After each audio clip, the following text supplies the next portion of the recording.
Comment rendre son époux heureux? Le mariage peut être joyeux, mais aussi difficile de temps à autre. Après plusieurs années de mariage, mon épouse et moi avons parfois dû affronter des difficultés à cause de notre nature humaine. Mais grâce à la parole de Dieu qui nous donne des méthodes et des secrets, nous continuons de vivre un mariage réussi selon le Seigneur. Voici quelques astuces.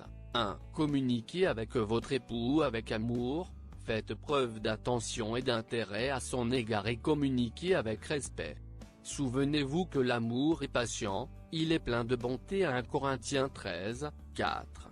Faites attention de toujours lui dire la vérité avec amour.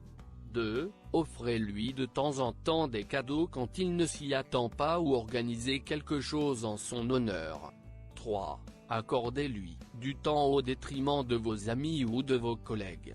La Bible dit ceci: rappelez les paroles du Seigneur, qui a dit lui-même, il y a plus de bonheur à donner qu'à recevoir. Acte 20h35.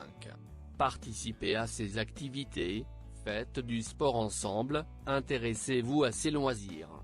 4. Remplissez votre obligation, la soumission. Dieu ne dit pas de vous soumettre à votre mari uniquement s'il est parfait. Seul le Christ est parfait. Mais si vous essayez de remplir les responsabilités qui vous ont été données par Dieu, de façon imparfaite, certes, mais avec sincérité et diligence, Dieu bénira encore davantage votre mariage. 5. Un homme a le besoin de se sentir admiré, reconnu et respecté. Dites-lui souvent: je suis tellement fier de toi, tu es un bon mari, un bon père.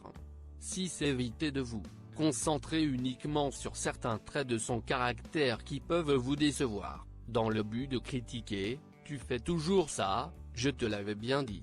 Soyez plutôt reconnaissante de ses qualités. 7. Apprenez à pardonner. La meilleure stratégie pour mettre fin à une dispute est de nous souvenir qu'une réponse douce calme la fureur, Proverbe 15 2.1. Le simple fait de dire je suis désolé permet souvent d'amorcer la résolution d'un conflit. 8. Le plus important, priez ensemble. Il est impressionnant de voir combien de pensées intimes et personnelles sont exprimées dans nos prières. De cette manière, nous partageons l'un avec l'autre, ainsi qu'avec notre Dieu. Nous détenons la clé du bonheur de notre époux. Que Dieu bénisse les épouses et les couples.